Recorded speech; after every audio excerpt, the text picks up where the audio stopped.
4 მილიარდ დოლარზე მეტი ტურიზმიდან 2023 წელს ქვეყანამ სწორედ ამ რაოდენობის შემოსავალი მიიღო. ეს ტურიზმის ადმინისტრაციის მონაცემებია.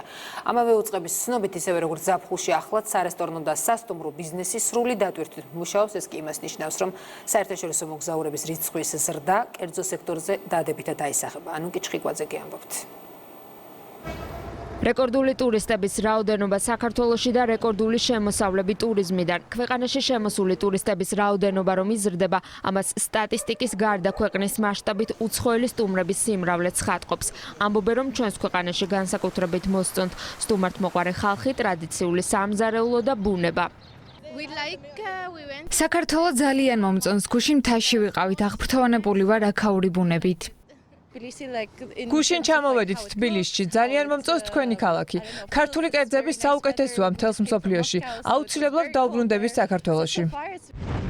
ტურიზმის ადმინისტრაციის მონაცემებით ირკვევა, რომ 2023 წელს საქართველოს მთავარ ტურისტულ ადგილად 7 მილიონზე მეტმა საერთაშორისო მოგზაურმა აირჩია, ხოლო ტურიზმისგან მიღებულმა შემოსავალმა ამავე პერიოდში 4 მილიარდ დოლარს გადააჭარბა, რაც პანდემიამდე პერიოდის მონაცემების 71%-მდე აღდგენაა. შემოვიყვანეთ არაერთი ევროპული ავიაკომპანია, ასევე ავიაკომპანია ინდოეთიდან, რამაც ხელი შეუწყო ჩვენი ტურისტული ბაზრის დივერსიფიცირებას.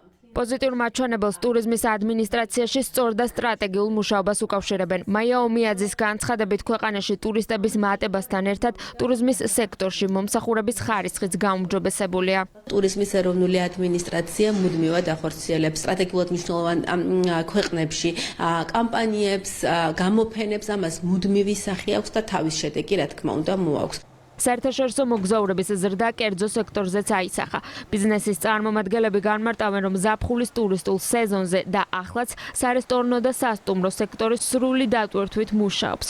აქვე ითქვა ისიც, რომ წელს შემოსული ტურისტები მაღალი მხარჯველ უნარიანობით გამოირჩევიან. უმეტესად ჩვენ გვყავდა გალფის ქვეყნებიდან სტუმრები, ისრაელიდან, ჩინეთიდან და რამდენიმე ევროპული ქვეყნიდან. მნიშვნელოვანია, რომ მაღალმხარჯველიანი ტურისტები შემოდიოდნენ, იმიტომ რომ ეს ხარისხს რა თქმა უნდა ზრდის. 2024 წელს ტურიზმის სფეროში კიდევ უფრო დადებითი მოლოდინები აქვთ. ტურიზმის ადმინისტრაცია საქართველოს პოპულარიზაციის მიზნით აქტიურად განაგრძობს მუშაობას მათ შორის სხვადასხვა საერთაშორისო მედიასთან.